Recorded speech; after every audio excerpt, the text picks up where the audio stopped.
Tá, então essa segunda parte aqui, o que eu vou fazer? Eu vou tentar pegar essa ideia bayesiana, né? Então, aquela composição de probabilidades, para tentar chegar no que seria uma teoria de decisão ou um classificador bayesiano, tá? Aí nisso vão surgir algumas coisas que vão estar envolvido com PDFs, com gaussianas e tal, e eu vou recuperando um pouco dos conceitos que eu falei na primeira parte da aula ao longo dessa apresentação aqui, tá? Então, a ideia agora é tentar chegar, por exemplo, no que seria um classificador ou um modelo, né, que use essa interpretação probabilística aí, principalmente o teorema de Bayes por trás, tá? Estão me vendo bem e ouvindo bem aí? Que eu não deu uma travada aqui para mim, não Tudo sei certo. se... Beleza. Então, eu vou pegar o exemplo, esse é um exemplo clássico lá do livro do Duda, né, o nome do cara aí lá da década de 80, né, de reconhecimento de padrões, que é Statistical Pattern Recognition, né, que é o assunto, que é o livro clássico nesse assunto, né. E lá ele modela, né, tenta trazer essa ideia dessa classificação da seguinte forma, né. Então, você tem uma esteira, onde nessa esteira correm ali os peixes que são fotografados, né, e aí ele quer classificar entre dois tipos de peixe, salmão e badejo, né, para separação automática, de um lado vai um peixe, do outro vai o outro, né, uma classe ou outra, né. E aí ele modela isso aí tentando tomar algumas informações do ponto de vista de como seria fazer isso usando, então, esse pensamento bayesiano, tá. Então, a primeira coisa que ele fala é o seguinte: bom, primeira alternativa que eu poderia pensar é, vamos tentar fazer essa classificação baseado somente numa probabilidade a priori. Vamos supor que a gente sabe que 98% das vezes é salmão e 2% é vadejo, tá? Então, ao invés de a gente montar um classificador e, sei lá, perder tempo aí e tal, né? Fazendo isso, perder tempo entre aspas, né? Fazer o seguinte, como a gente sabe que a maioria é salmão, então vamos sempre jogar para o lado do salmão, né? E beleza, né? 98% das vezes a gente vai acertar e tudo bem, né? Isso poderia ser um critério, né? E aí ele estaria usando, então, só essa frequência de ocorrência da classe para tomar a decisão de classificação, tá? Então, essa é uma visão, tá? Claro que a gente sabe que ao longo do tempo isso vai ser um problema, porque a gente já sabe qual é o erro que a gente vai sempre cometer, né? Vai ter sempre o mesmo erro sendo cometido para muitas amostras. Isso atrapalha, né? Aí ele propõe, então, combinar esse conhecimento prévio, que é relevante, é importante, com alguma coisa que venha a partir dos dados que a gente está monitorando, tá? Então, ele propõe usar o teorema de Bayes da seguinte forma: ele vai pegar a frequência de ocorrência das classes, então é esse P de ômega aqui, ômega é a classe, tá? Então, ou é salmão ou é badejo. Ele vai combinar com a informação que vem dos dados, então isso aqui vai vir dos dados, eu já vou explicar uma ideia de como que poderia ser feito isso. Aí tem uma normalização, que essa normalização eu não vou falar muito hoje, tá? Isso aqui é só para garantir que isso aqui vire uma probabilidade entre 0 e 1, tá? E aí ele vai determinar qual é a probabilidade de ser salmão ou badejo, dado que você observou alguma informação do peixe, né? Você mediu alguma coisa do peixe passando pela esteira, tá? Então você, sei lá, fez algum cálculo com base nessa imagem aqui, por exemplo, do tamanho, do comprimento do peixe aqui, né? Esse L aqui, né? Tem um mecanismo para fazer isso. Você sabe que ele vale 1,5. Então você mediu essa informação, qual é a probabilidade dele ser uma classe ou outra, combinando essas duas coisas aqui. Então é isso que eu vou tentar mostrar para vocês como que a gente vai fazer. Então, a primeira coisa que a gente tem que fazer é modelar esse P de x dado ômega, tá? Então, esse P de x é uma coisa relacionada às informações que você coletou ao longo do tempo. Como a gente está medindo comprimento, vamos pensar que a gente coletou vários peixes ao longo de vários meses ali, né? E para cada peixe a gente mediu um comprimento, né, dele. Se ele for salmão, ele tem essa distribuição aqui, esse histograma em preto, né? E se ele for badejo, ele tem essa em vermelho, tá? Então, essa é a probabilidade, seria uma distribuição de x, que é o L, né? Então, para nós, o comprimento aqui é o x, é a informação que eu estou medindo. Pode ser uma feature, inclusive, né? dos dados. Então, estou medindo esse x aqui para cada uma dessas classes. Então, qual é a distribuição? É isso que esse cara está dizendo. Qual é a distribuição de x, dado que ele é salmão ou dado que ele é badejo. Né? Em cima desse cara aqui, a gente vai, por enquanto aqui ele é um histograma, né? Histograma não é PDF, porque PDF tem que levar em conta a soma para ser unitário e tal, todas aquelas questões que eu falei antes para vocês. Então, existe uma forma de você transformar aquele histograma numa PDF. Então, vamos supor que a gente fez isso, né? Isso aqui tem que ser PDF porque tudo isso aqui tem que virar probabilidade, né? Então, esse cara aqui tem essa relação de ser uma PDF. Né? Então, a soma ali, a integral ao longo de toda a existência daquela função ali tem que ser 1. Tá? Então, beleza. Então, eu modelei esse cara aqui com uma PDF, né? Transformei o histograma numa PDF. Hoje eu vou falar um pouquinho mais sobre isso, inclusive, né? Poderia ser uma gaussiana, poderia ser qualquer coisa, tá?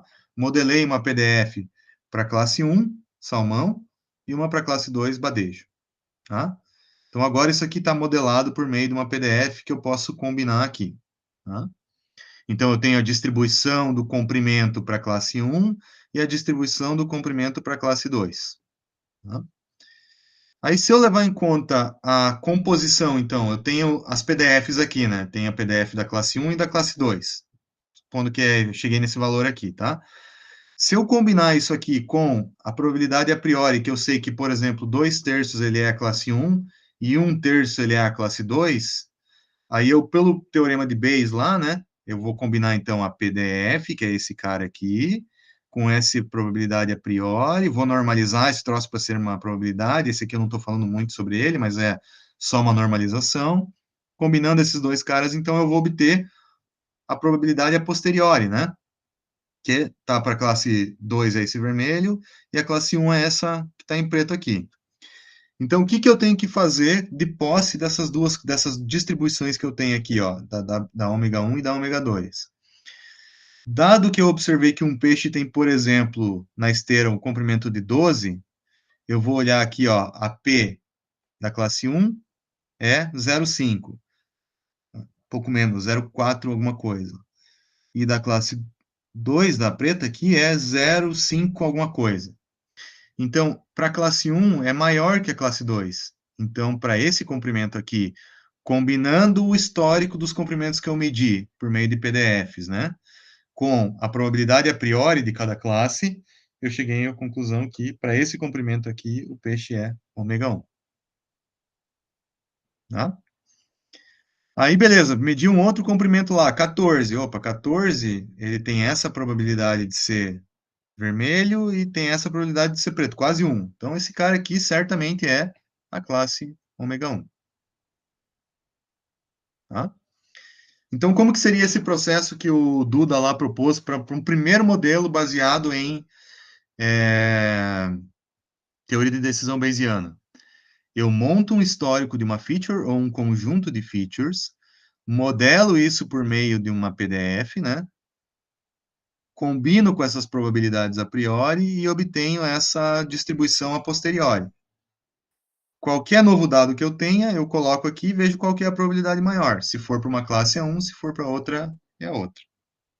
Tá? Essa que é a ideia desse tipo de abordagem aqui. Tá? Como eu disse, não é a única, é a primeira, é a mais básica, é a mais geral, mas só para a gente entender algumas coisas mais simples em relação a esse tipo de pensamento. Tá? Deu para entender aí esse fluxo?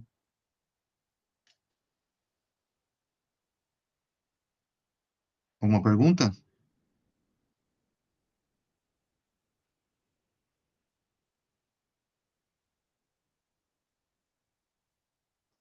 Então, beleza. Então, essa é o meu primeiro classificador bayesiano aí que a gente vai tratar. Um detalhe importante é que na superfície de separação aqui, ó, entre uma classe e outra, né? Se eu fizer a probabilidade de uma classe menos a probabilidade de outra, vai ser zero. Então, significa que esse é o meu ponto de separação. Qualquer comprimento maior que 9 ponto alguma coisa é ômega 1, qualquer comprimento menor do que 9 ponto alguma coisa é ômega 2, né? A classe 2. Né? Então, é assim que é feita essa superfície de separação aí, tá? Então, vou partir desse pressuposto, né, que esse é o nosso raciocínio, e aí eu vou tentar abrir aqui essa discussão, tá? Então, vamos lá. Eu tenho essa expressão para o teorema de Bayes, é por aqui que eu vou. Quais são as estratégias que existem? Então, no primeiro caso, eu vou supor que eu conheço esse cara aqui, e eu conheço esse cara aqui, está tudo modelado, tudo definido. Como que eu construo o classificador Bayesiano a partir daqui, matematicamente, tá? Então, vou abrir essa definição aqui. Aí, a minha segunda hipótese é o seguinte, beleza, eu conheço esse cara aqui, por exemplo, eu sei que é uma distribuição gaussiana, mas eu não sei os parâmetros, eu não sei quanto que vale a média e a variância lá dessa gaussiana. Então, como que eu estimo esses parâmetros? Que daí vai chegar na fórmula da média e tal. Eu vou falar um pouquinho sobre esse caminho aqui. Aí tem um outro caminho que é o seguinte: bom, eu não sei nem qual é a distribuição desse cara aqui, mas eu vou tentar aproximar isso aí com uma função não paramétrica, ou seja, não tem parâmetros ali para definir a distribuição. Isso vai dar origem a outros tipos de estratégias. E aí, o último aqui, né, que leva em conta independência ou relações entre as entradas, que vai dar origem a um classificador chamado Naive Bayes e redes Bayesianas. Isso aqui eu também vou falar bem rapidinho na aula de hoje, tá? Então, essa é a sequência, tá? Todos os classificadores estão baseados nessa suposição que eu estou colocando aqui, tá? Então, vamos começar com o primeiro. Eu sei esse cara aqui e eu sei esse cara aqui, tá? E está tudo conhecido. Então, vamos tentar abrir essa discussão. Então, o que eu vou considerar? Eu vou considerar primeiro que a distribuição das features para cada classe, o P de x dado ômega, tá? Vou voltar aqui, ó. P de x dado ômega é esse cara aqui, ó, né, que eu tenho a distribuição de uma feature para cada classe, tá? Então, eu tenho para a classe ômega 1 e para a classe ômega 2. Estou considerando que eu tenho várias features, então isso aqui é multidimensional, não é só para uma feature. E eu estou considerando que para a classe 1 e para a classe 2, isso aqui é modelado por meio de uma gaussiana multivariada. Então, a gaussiana multivariada tem essa expressão aqui que eu mostrei antes para vocês. Matriz de covariância, vetor de média. Estou supondo que eu conheço isso aqui para a classe 1, eu conheço isso aqui para a classe 1 e 2, né? Conheço a média para a classe 1 e 2, conheço a covariância para classe 1 e 2. Conheço o P de x dado ômega para as duas classes. E eu estou supondo que as duas classes são igualmente prováveis. Então, P de ômega 1 é igual a P de ômega 2. Nenhuma das duas é mais provável que a outra. Tá? Então, beleza. Então, eu tenho essa informação aqui. Aí, o que eu vou fazer? Tá? Primeiro passo aqui, que é para abrir um pouco essa matemática. Isso aqui eu vou tentar deduzir rapidinho, mas só para mostrar para vocês aonde que a gente vai chegar em termos matemáticos e por que a gente chega lá. Tá? Então, assim, ó, a primeira coisa que eu vou fazer, eu vou tentar definir uma função para cada classe, tá? Então, essa função, ela vai pegar só o numerador do teorema de Bayes lá. Então, vai pegar o P de x ômega i vezes P de ômega i, estou tirando o denominador fora, tá? Não tem problema fazer isso, é só uma normalização. E estou aplicando um ln, então isso aqui vai ser para a classe 1 e para a classe 2. Então, apliquei esse ln em cima disso aqui, ln de um produto vira uma soma, né? Então, eu tenho o ln de P de x ômega i para a classe 1 e ln de P de ômega i para a classe 1 e para a classe 2 é a mesma coisa. Então, se eu pegar a função P de x ômega i, que é todo esse negócio que está aqui, tá? E aplicar aqui, ó, nesse P de x, ó, eu vou ter ln de todo esse negócio aqui que tem uma exponencial, tá? Então, essa exponencial aqui, ó, vai cair fora com esse ln, então eu vou ter essa parcela que é o que estava na exponencial, mais o ln de P de ômega i, mais uma constante aqui que eu estou agrupando todo esse negócio aqui, que eu não quero detalhar muito, isso aqui vai cair fora, depois eu vou explicar o porquê. Tá? Então, beleza. Então, apliquei o ln em cima daquilo lá, tirei fora umas coisas, eu tenho essa expressão aqui para classe 1 e tenho essa mesma expressão para classe 2. Tá? Posso abrir um pouco mais ainda essa matemática, ó, posso distribuir esse transposto aqui, fazer essas multiplicações aqui, distributivas e tal, dar uma certa contarada aqui, mas é relativamente simples de desenrolar. tá? E aí eu fico com essa expressão maiorzona que está representada aqui, mais o ln de P de ômega e mais um C de I aqui, né, que eu estou abrindo, mas também não é tão importante. Esse cara aqui é a parte constante que está nessa região aqui, ó. Não vou me preocupar muito com ele, tá? Pois, se vocês tiverem dúvida em alguma etapa pequena aqui, abram essa conta vocês por conta aí, tá? Depois dá uma checada aí. Não é nada complicado aqui, mas estou só mostrando o passo a passo desse negócio.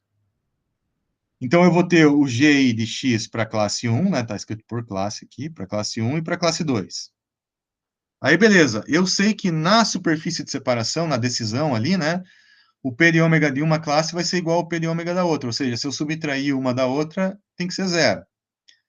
É aquilo que eu falei para vocês anteriormente. Então, eu vou partir desse pressuposto aqui, ó, e vou pegar o G para a classe 1 e o G para a classe 2. Cada um vai ter uma expressão igual a essa daqui, ó. Tá? Estou supondo que o P de ômega I é igual para as duas classes, então esse cara aqui vai cancelar, né? E eu vou supor outras coisas para simplificar aqui, que as matrizes de covariância são iguais para as duas classes, tá? E são proporcionais à matriz de identidade vezes uma variância aqui, sigma ao quadrado. P de ômega J igual ao I. Então, beleza. Então, se eu pegar tudo isso aqui e substituir, né? Então, pegar para a classe 1 menos a classe 2, né? Ou uma igual a outra aqui, né? Eu vou ter isso aqui para a classe 1, I, né? E aqui para a classe 2, que é a J.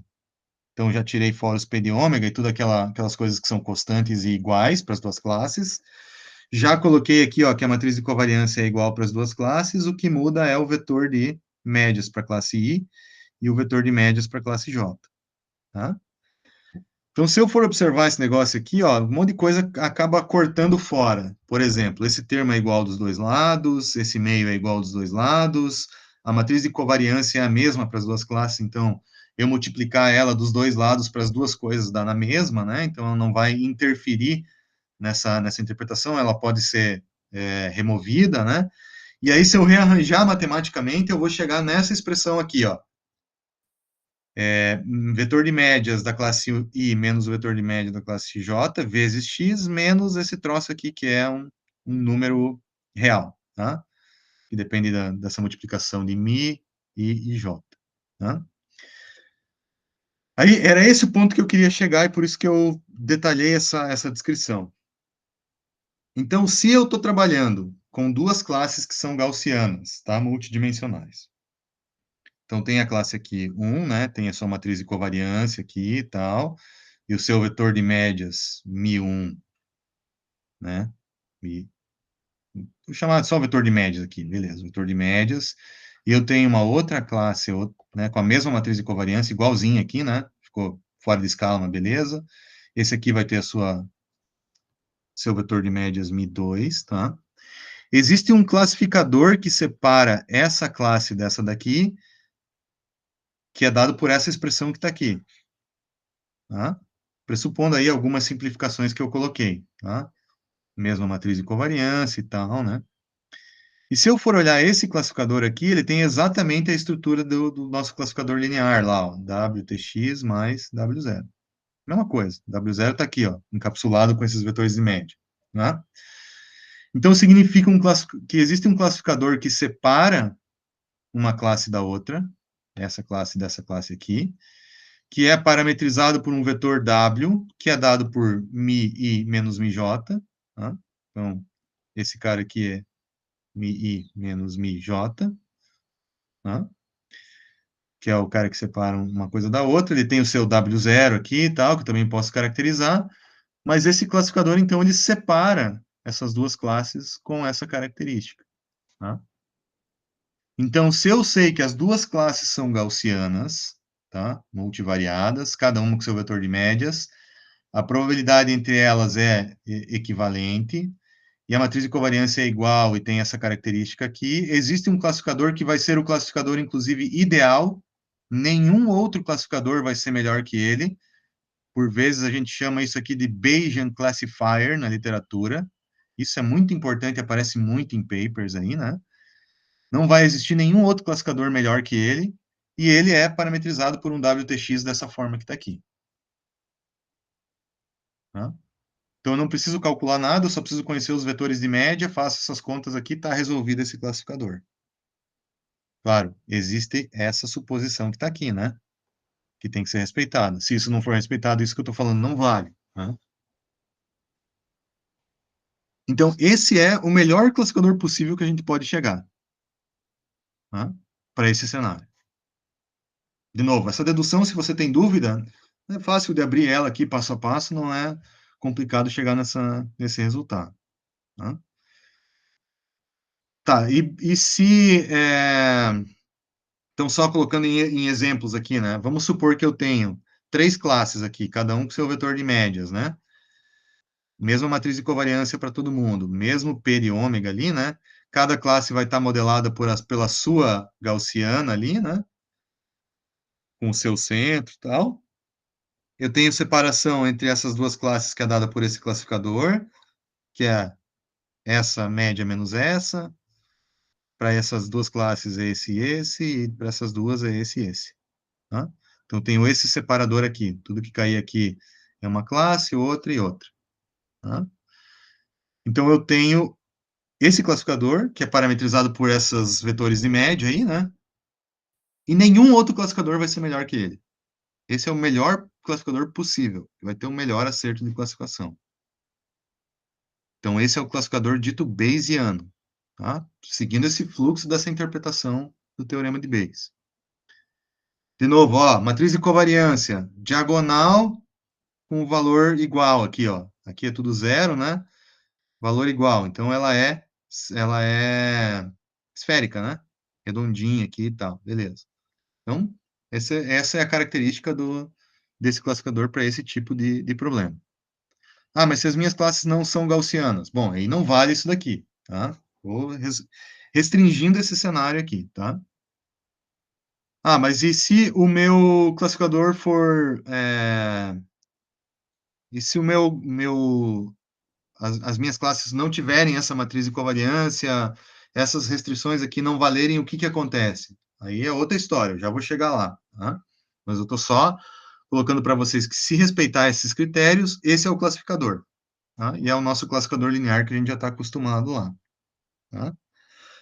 Aí você pode falar assim, tá, beleza, mas e o perceptron? Se eu estivesse treinando o perceptron para separar essa classe dessa daqui, eu não ia chegar num WTX também? Ia, mas não é um W que é dado por isso daqui, ó. Tá?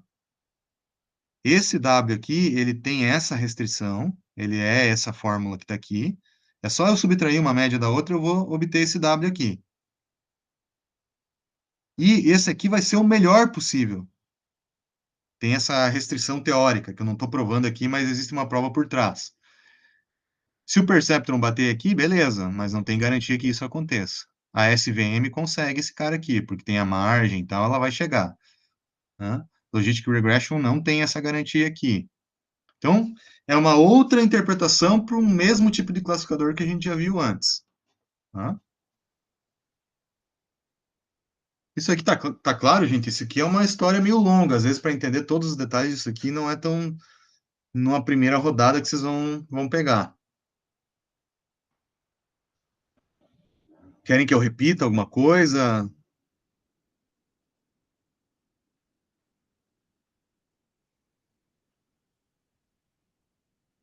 Ó, da onde que eu saí? Eu saí supondo que eu estou construindo um classificador com essa estrutura de fórmula aqui. Aí eu falei que o P de ômega é igual, estou focando só nesse P de x para cada classe, para construir esse separador aqui. Aí falei que o P de x é uma gaussiana multivariada, com média e variância, fiz umas álgebras aqui. Aí eu sei que na superfície de separação, um menos o outro vai dar zero, né? Simplifiquei um monte de coisa e cheguei nesse resultado. E esse resultado tem consequências que são bem importantes. Esse é o dito classificador Bayesiano. Né? Aí tem um outro detalhe desse negócio aqui que é importante, que é o seguinte, ó. Quando eu estou, no caso, aonde as minhas classes têm a mesma matriz de covariância, né? Esse cenário que eu falei, o P de ômega é igual, essa classificação eu poderia fazer ela com a menor distância, por exemplo, medir a distância para média da classe 1, medir a distância para a média da classe 2, o cara que estiver mais perto da média é atribuído para aquela classe. Tipo um KNN, só que usando a média da classe para esse cenário aqui. Quando a matriz de covariância não diagonal, isso aqui é muito importante. Ou seja, os dados não são esféricos, eles são elípticos, tá? Ela é achatada, independente se está rotacionado ou não. Então, a classificação pela menor distância não pode ser com base na distância euclidiana, como está colocado aqui. Você tem que usar uma medida de distância que acompanhe esse achatamento dos dados. Tá? E a medida de distância que faz isso é uma medida chamada Mahalanobis, distância de Mahalanobis, que leva em conta a matriz de covariância. Tá? Qual que é a diferença dela para a distância euclidiana? Ela leva em conta essa distorção elíptica que os dados podem ter. Então, se eu estou nesses pontos em vermelho aqui, ó, todos esses caras são equidistantes em relação à média. Tá? Então, para essa esfera menor aqui, mesma coisa, para essa esfera maior, mesma coisa. Mas quando os meus dados são elípticos, tá? Que é o caso que eu estou representando aqui, esse cara aqui está à mesma distância do centro do que esse cara que está aqui. Porque eu estou levando em conta que a distribuição está achatada, né? Então, para fazer isso, eu teria que levar em conta essa conta de distância aqui, que é a distância de Mahalanobis. Tá? Então, se eu tenho esse achatamento, se a minha matriz de covariância não diagonal, se os meus dados estão apertados nesse espaço aí, significa que a melhor medida de distância não é a euclidiana, é a de Mahalanobis. Tá?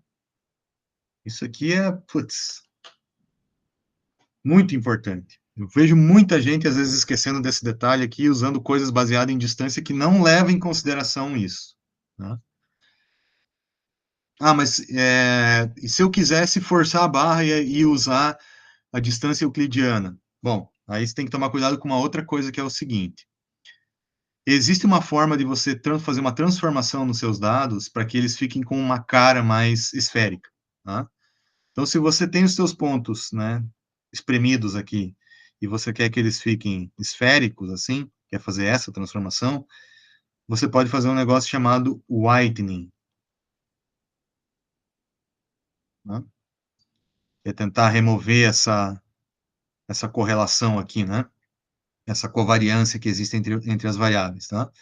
Então, quando você faz esse whitening aqui, você tenta, né, fazer esse tipo de transformação nos dados.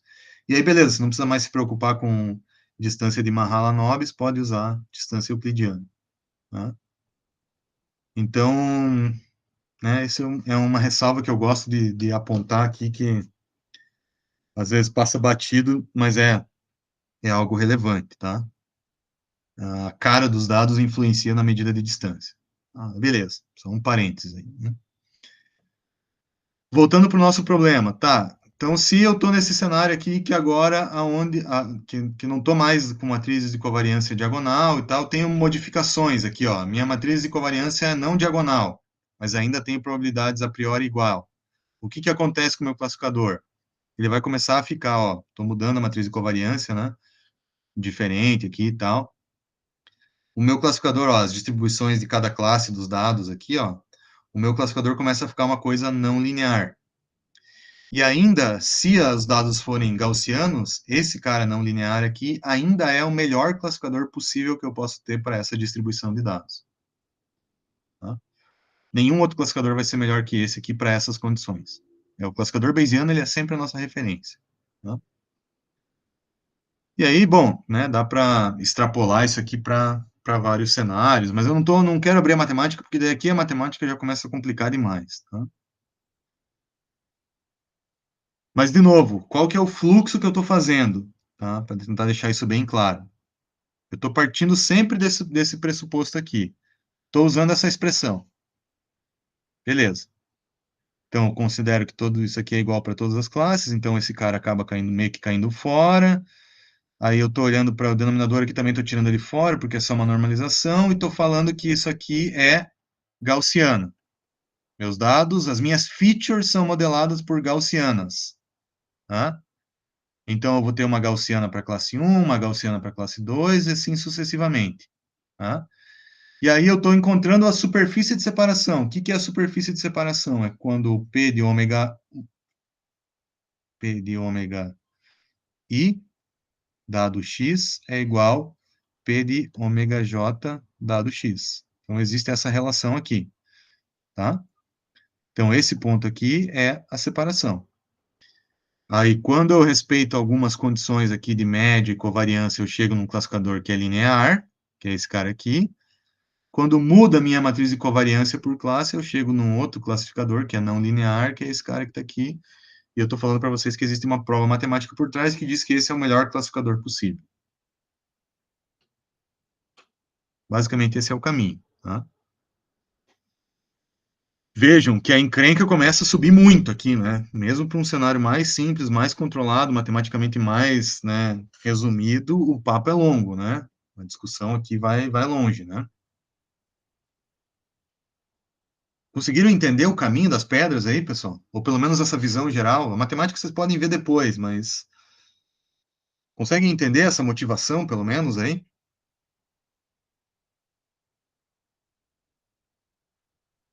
Tá, mas aí então se o dado ele for garantidamente sempre gaussiano, é melhor usar esse modelo do que Sempre. os Aham, outros. sempre. Entendi.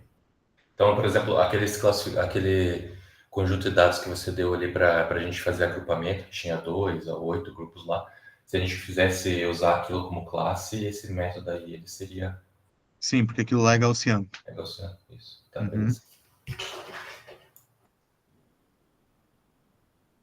Então é muito comum você ler nos papers lá uma coisa assim, levando em conta a referência do classificador Bayesiano. O que que significa o classificador Bayesiano? Isso que eu estou falando para vocês aqui. Tá? Essa é a premissa por trás dele.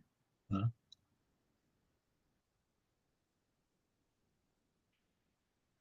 Mas dá, como eu falei antes, né, na pergunta do Bruno lá, para extrapolar isso para qualquer modelo.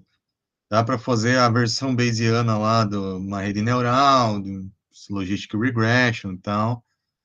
Então, isso aqui é, nossa, a história é muito, muito grande, tem muita coisa. Tô só tentando dar uma ideia básica para vocês desse tipo de abordagem, tá? Professor, da tua experiência, é comum achar dados de comportamento gaussiano? Porque eu nunca tive essa amostragem no que eu trabalhei já. Não, do ponto de vista prático, isso aqui é bem pouco usual, assim, sabe? Uhum. Isso aqui começa a entrar bastante quando você tem que fazer uma coisa um pouco mais teórica. Então, por exemplo, você está propondo ali algum tipo de interpretação, análise, ou mesmo algum tipo de modelo, e às vezes para você ter uma referência de comparação, você pode gerar algumas classes lá com gaussianas e tal, e aí isso aí vai tentar a tua proposta você pode confrontar com esse tipo de análise aqui para você ter uma referência absoluta de comparação. Entendi, Então entendi. isso aqui entra como um suporte teórico para a interpretação de um monte de coisas aí, sabe? Mas do ponto de vista prático, cara, é difícil, né? É difícil você saber de fato se a tua distribuição dos dados ali é realmente gaussiana, né? Mas se você eventualmente fizer um teste e ver que parece que é, de repente esse tipo de classificador aqui já resolve, né? E aí você não precisa ficar buscando qual é o melhor modelo, né? Tá aí, o melhor modelo é esse, né? Beleza, Acho que beleza. era justo isso que eu ia perguntar agora, vamos supor que eu ache esses dados que sejam, né, nesse formato, provavelmente eles vão ser discretos, né? Não vou ter a curva inteira, mas se aproximar de uma gaussiana, eu posso. Pode. Uhum. Pode sim. E daí vou ter certeza que eu tenho o melhor classificador, né? Sim, daí não, a busca começa a ficar irrelevante, né? Pelo melhor classificador, no caso, né? E vamos supor que eu pegue um que não seja gaussiano, existe algum tipo de transformação que eu posso fazer para virar um? Então, aí tem, por exemplo, existe um classificador Bayesiano, né? Para quando esse cara aqui não é gaussiano. Então, beleza. Vamos supor que o teu dado tem uma outra distribuição maluca qualquer lá, que você conseguiu verificar que é um Laplace. Sei lá, por algum motivo você conseguiu modelar. Beleza, então existe uma versão dessa história que eu estou contando para vocês aqui, que é com o Laplace. E isso vai gerar um classificador que vai ser ótimo para aquela distribuição lá, né? para o Laplace. Entendeu? É um mecanismo de raciocínio. Uhum. Mas e se não seguir nenhuma distribuição é, que já que já E tem essa exista, assim, fórmula analítica fechada. mas eu sei que é sempre a mesma distribuição. Eu consigo É, transformar? se você conseguir escrever aquilo por meio de uma PDF, né, Uhum. que tem as restrições ali do que precisa ser uma PDF, né, sim, você consegue construir o classificador, né? Agora, não tem nenhuma PDF, não tem nada analítico, é super complexo, beleza. Então a saída é esse 3 aqui, ó. Você faz uma estimativa não paramétrica dos dados e aí usa essas estratégias aqui, que daqui a pouco eu vou falar como que constrói, para daí construir o classificador, tá? Uhum, entendi. Tá? Porque, beleza, geralmente não é gaussiano, mas Uhum. geralmente segue alguma. Se você está trabalhando com uma coisa que repete sempre, tipo, vamos supor que você está Sim. fazendo uma medição que tem erros sistemáticos ali, Uhum. sempre vai ser meio que igual, né? Seguir uma distribuição Ah, mesmo que ela não seja uma sim, gaussiana, né? sim, Uhum, beleza. exatamente. Só que então, aí você pegou o ponto-chave do que eu queria falar nessa aula. Esse tipo de pensamento aonde você tem uma nuvem de pontos, que são features, né? Talvez esse seja o ponto-chave da aula de hoje. Você tem uma nuvem de pontos lá, que são features aqui no espaço, tá? Igual a gente já vinha fazendo antes, tá? E você começa a olhar isso aqui do ponto de vista de Bayesiano, aqui do ponto de vista estatístico, né? Você está mais preocupado, num primeiro momento, em modelar qual é a PDF. Então, primeiro você vai pensar qual é a PDF, ou qual é a estatística por trás daquele negócio lá, para depois construir um classificador, tá? Para encaixar nessa estrutura de raciocínio que é esse raciocínio bayesiano. Primeiro modela estatisticamente, depois constrói um classificador, tá? Que pode ser gaussiano, pode ser outras distribuições. Eu estou dando o exemplo do gaussiano aqui, que é o mais geral e mais básico, tá? O que a gente vinha fazendo para os outros classificadores é um pouco diferente disso, né? A gente tinha lá pontos no espaço e a gente geometricamente tentava achar uma separação de uma coisa para outra. Então era um problema mais geométrico ali, né? Tinha uma interpretação ali mais voltada para alguma coisa que a gente tentava minimizar, enfim, né? Do que essa versão estatística onde eu estou tentando construir uma descrição estatística para o meu problema e, em cima dessa descrição estatística, fazer o resultado de classificação. Aí a preocupação de vocês e se não for gaussiano? E se for outra distribuição? E se não sei o quê, né? Que é exatamente a preocupação básica, né, desse tipo de abordagem, que é, isso aqui faz sentido desde que eu consiga fazer esse caminho bem feito. Se eu não encontrar uma PDF que caracterize meus dados, por qualquer motivo, que eu tenho pouco dado, e que a distribuição é muito pouco convencional, enfim, né, qualquer outra característica, esse tipo de abordagem aqui é furada. Aí é melhor vir para cá. Agora, quando você consegue ter uma modelagem estatística e consegue fazer todo esse processo estatístico por trás e tem uma certa segurança sobre esse processo, o que eu estou falando hoje aqui é que não tem nada melhor do que fazer isso. Nenhum desses outros classificadores aqui vai ser melhor do que essa abordagem estatística. Deu para entender esse ponto aí? Esse ponto é o mais importante da aula de hoje. Não sei se vocês conseguiram acompanhar esse raciocínio aí.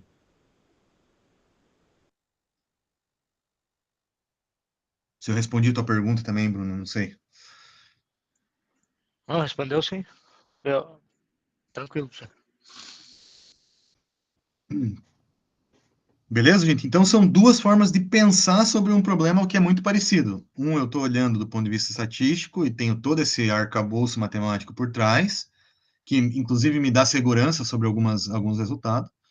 E outro que não existe, né? Não tem essa segurança, mas que ele pode ser mais apropriado para quando a PDF de fato é uma encrenca que eu não consigo modelar, né?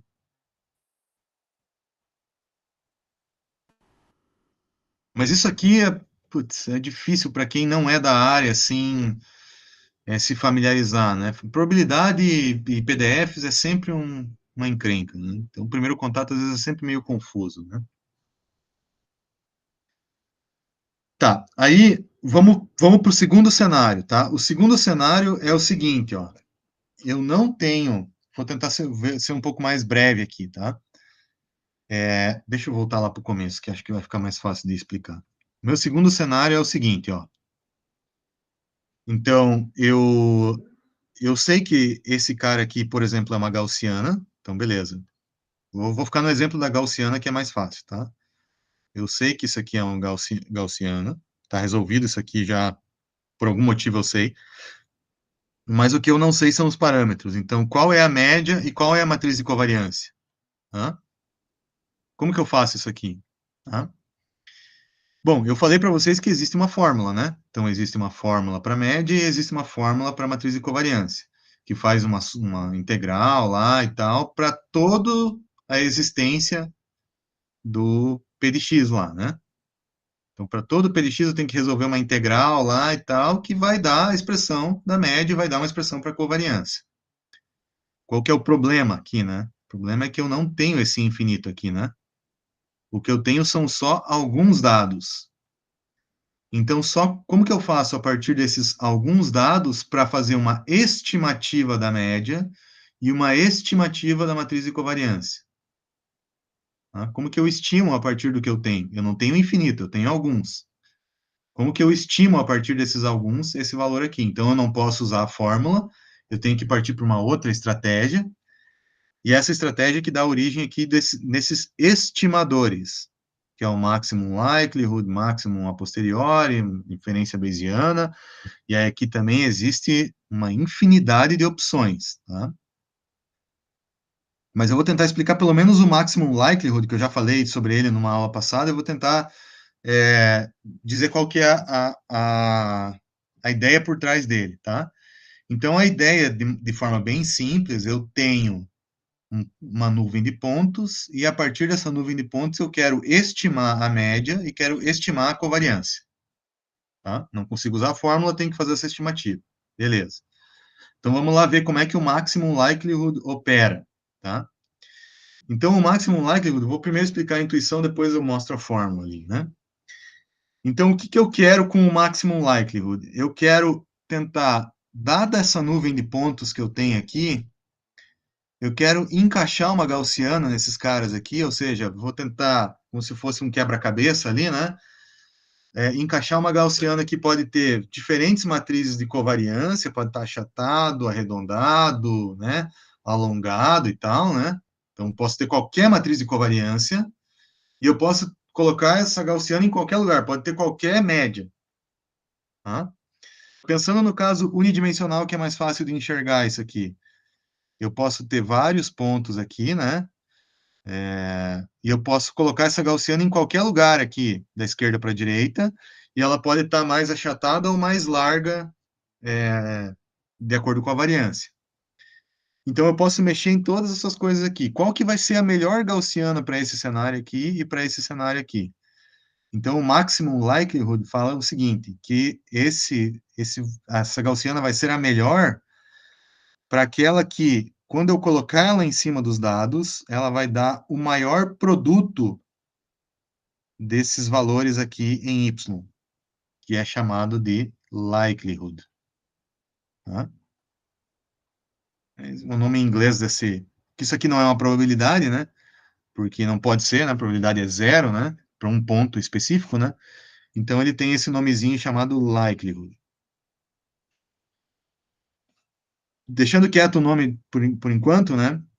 Vamos pensar assim, ó, uma gaussiana que é boa, que encaixa em cima dos dados, que tem a média certa e a variância certa, entre aspas, aí, ela tem um produto desse carinha com esse carinha com esse carinha aqui, que é maior do que esse produto dessa gaussiana que está ruim, ó. Esses caras aqui, se eu fizer o produto, vai dar um valor bem baixo. Esses caras aqui, se eu fizer o produto, vai dar um valor mais alto.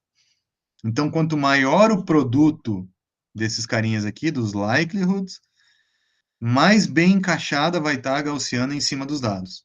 Quanto pior ela for, menor vai ser esse produto aí.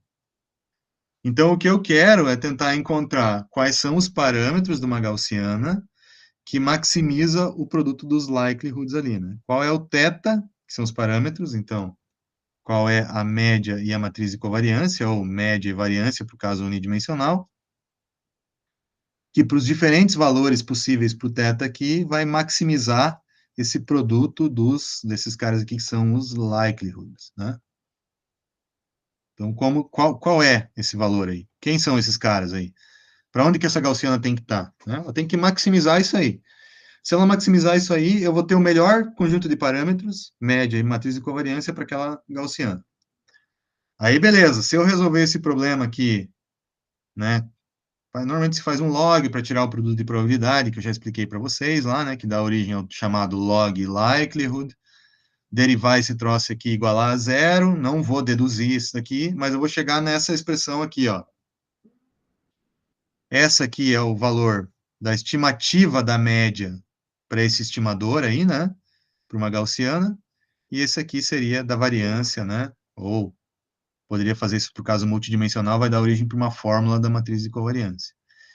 Então, a fórmula da média, que a gente conhece, que é fazer a média dos vários valores ali, né?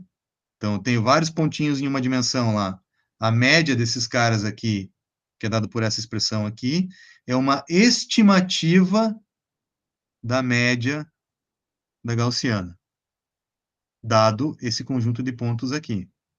Qual que é o valor verdadeiro disso aqui? Tem que aplicar aquela fórmula lá que eu falei para vocês, aquela integral. Mas aquela integral exige infinitos pontos. Não temos só esses aqui. Então, usa essa formulazinha aqui. Mesma coisa para variância, né? Aplica essa formulazinha aqui para determinar qual é a variância. Isso aqui para o maximum likelihood. Existem outros estimadores. Tá? E aí, cada estimador tem uma característica, né? Então, essa é a origem da fórmula da média e a origem da fórmula da variância. Se vocês quiserem ir a fundo nesse assunto, quem tem interesse ou necessita, é legal fazer isso aqui para o caso 2D. Eu até posso mandar aí, se alguém tiver interesse, depois me peça aí. Eu mostro como é que deduz essa expressão aqui para o caso bidimensional, para o vetor de médias e matriz de covariância. Tá? Mas, mais uma questão de álgebra aí, tá? Beleza. Aí tem outros vários estimadores. Tem o estimador máximo a posteriori. Tem o estimador Bayesiano lá, que é um outro papo, né? Então, se vocês quiserem estudar um pouco mais esse negócio aqui, tem um tutorial aqui que eu acho bem legal, que ele fala como que interpreta esse estimador e esse outro estimador aqui, com um exemplo bem simples aqui, não é difícil de ler e acompanhar isso aqui, mas também, quem tem interesse e quiser ir um pouco mais a fundo nesse tema, talvez esse aqui seja um caminho para entender essas diferenças. Eu não vou falar disso aqui porque já começa a entrar numa aula de estatística muito mais do que reconhecimento de padrões. Só queria meio que mostrar para vocês aí da onde que vem a fórmula da média e da variância que a gente está mais acostumado, né? Para quem está habituado a elas ainda. Né? Beleza, então, esse aqui é um caso, tá? Então, qual que é a diferença em relação àquele classificador Bayesiano que eu falei antes? A diferença, vamos supor que eu estou falando desse classificador aqui, ó, que eu tenho esses vetores de média, né? Antes eu supus que eu conhecia esses caras, agora eu posso pegar os dados de cada classe e calcular a média com aquela formulazinha, os dados de cada classe e calcular a média para outra classe e tal, e aí usar esse classificador aqui. Tá? Se for o não linear, daí beleza, tem que calcular a matriz de covariância e o vetor de médias com aquela forma. Tá? Então, é uma alternativa para determinar média e variância quando você tem uma quantidade limitada de dados. Não pode aplicar integral, né? Resolver aquilo completamente. Aí, beleza. Se você quiser modelar os teus dados, então, com várias gaussianas. Então, várias gaussianas têm um negócio chamado combinação linear de PDFs, né? PDFs gaussianas, por exemplo. Onde eu vou ter, sei lá, duas gaussianas e vou somar elas ponderadas com determinado valor aqui para determinar uma distribuição que é a mistura daquelas duas gaussianas 1 e 2. Então, essa aqui seria a expressão para esse negócio aqui. Aí eu posso pegar um conjunto de dados e representar ele por 2 gaussianas, 3, várias, quantas eu quiser, né? K gaussianas aqui, que é o número que eu defino a priori. Tá? E aí, esse tipo de interpretação aqui surge uma outra ideia, que é fazer um algoritmo de clusterização, usando, por exemplo, essa ideia. Tá? Então, vamos supor que eu tenho esses dados aqui, ó, e eu quero agrupar esses caras aqui com 2 grupos. Mas agora esses 2 grupos eles não vão ser igual o caminhos lá, onde eu tenho um pertence ou não pertence a um determinado grupo. O que eu quero é determinar qual que é a gaussiana que define esse grupo 1 e qual que é a gaussiana que define esse grupo 2, que vai ter o seu vetor de médias, que vai ser o centro do grupo, né? E a matriz de covariância que vai dar a cara desses dados naquele espaço. Dependendo do tipo de clusterização que eu estou fazendo, isso aqui é mais interessante do que um caminho, porque daí eu tenho uma distribuição de probabilidade para cada grupo, né? E aí existe um algoritmo para esse negócio aqui que é bem parecido com o caminhos lá, né? Inicializo 2 gaussianas com vetor de média e matriz de covariância, e vou fazendo as atribuições igual era no caminhos lá, né? Ó, quem está mais perto dessa gaussiana está aqui, tal, tal, tal. Aí eu pego esses dados aqui, atualizo essa gaussiana para cá, né? Atualizei com o vetor de médias, a matriz de covariância, né? E vou alternando essas etapas aqui até chegar no fim que eu tenho um algoritmo que define 2 grupos, cada um tem a sua gaussiana aqui, né? O meu agrupamento final é dado por uma mistura dessas gaussianas aqui, né?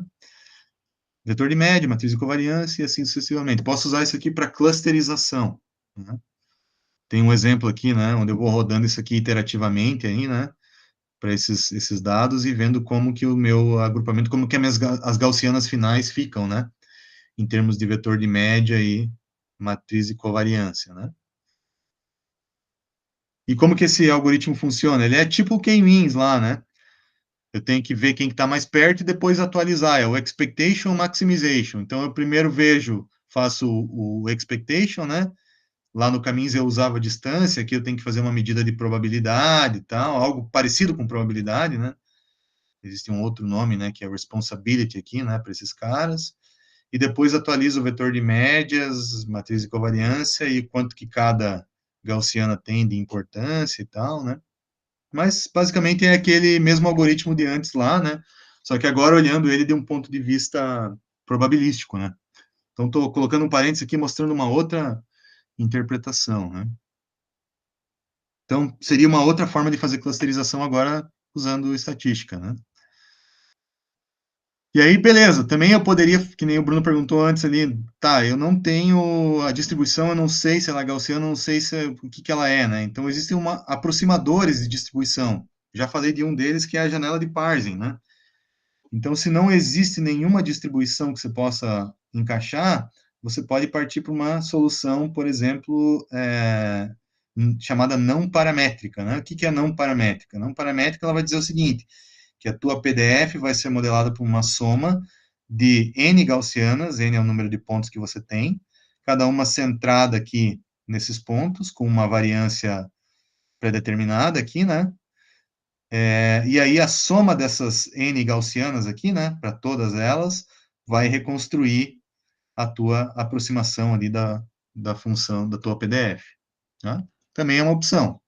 Isso aqui tem uma série de limitações, algumas dificuldades, eu vou colocar algumas aqui, ó, que às vezes se você coloca gaussianas muito apertadinhas, ela fica muito ruidosa, né, às vezes você consegue, dependendo do parâmetro que você escolhe ali, acertar bem, então esse aqui tem uma série de ajustes aqui, que são bem complexos. Ó, veja um cenário bidimensional aqui, mexendo nesse parâmetro de variância de cada gaussiana ali, pode ficar meio ruidoso, pode ficar meio bagunçada a coisa, né? Então,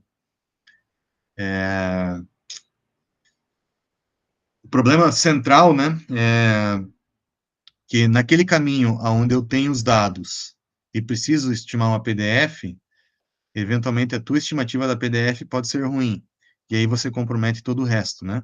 Então, se você tiver uma PDF ruim, ruidosa e tal, você não conseguiu modelar bem aquela PDF, você está comprometendo todo o resto, né? Então, existe uma dependência nessa construção aqui para aplicar esse tipo de análise. Isso aí é feito uma convolução de uma gaussiana no sinal? Uhum. Não? Não.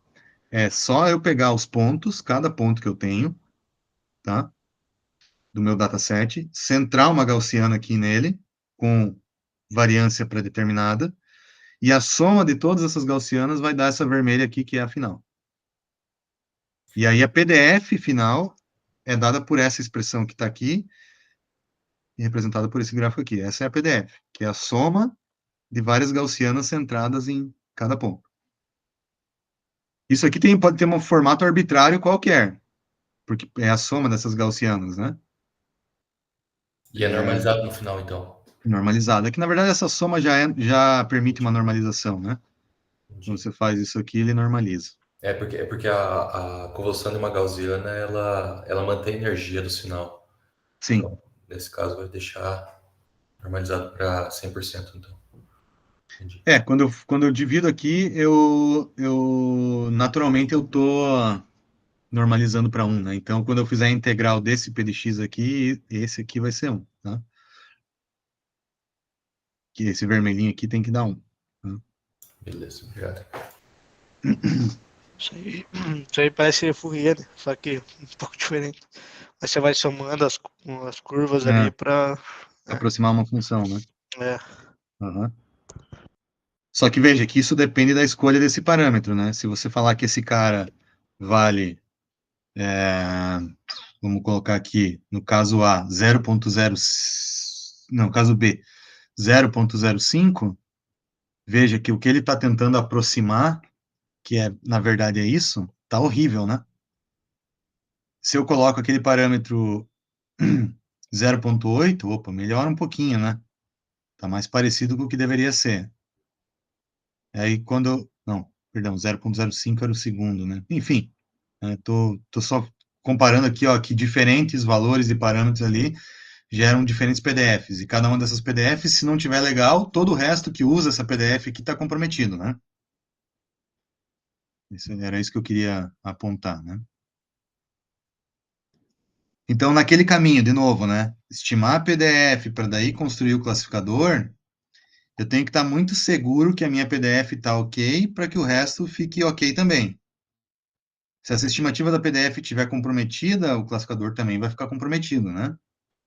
Então tem que ter um cuidado assim nessa modelagem para não comprometer todo o processo, né? Então eu falei que existe, né, forma de fazer isso com gaussianas, dá para você fazer uma mistura de gaussianas, dá para você fazer essa estimativa não paramétrica, tipo essa janela de parsing.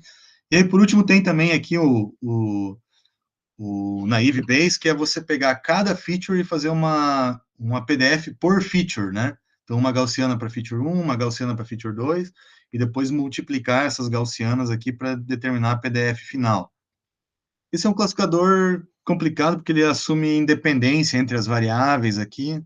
Em geral, esse é um cara que eu acabo não usando muito, apesar de que para alguns problemas ele funciona bem, né?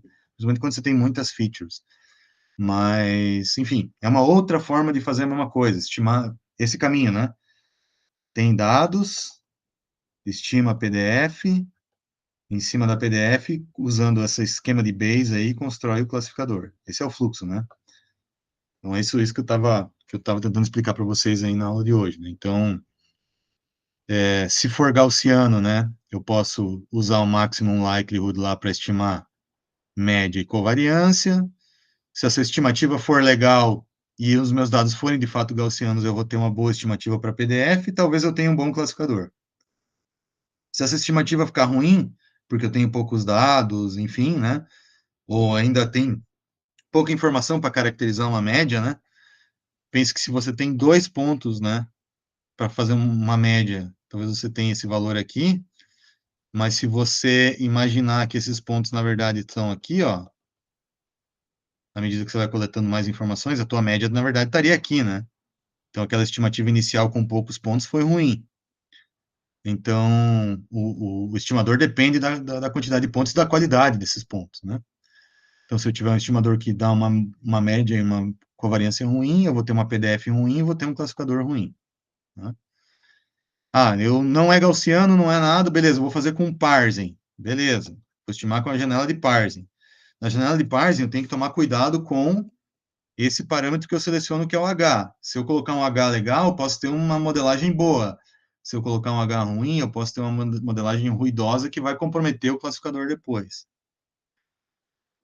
Então, esse que é o espírito, esse que é o raciocínio de um modelo baseado em aprendizado estatístico de padrões, tá? Esse que é a filosofia geral, tá? De novo, não estou detalhando vários outros casos aqui, estou simplificando para a gente, pelo menos, ter essa visão da ideia aqui, né? Do todo. Tá? Pessoal, perguntas aí? Mais dúvidas?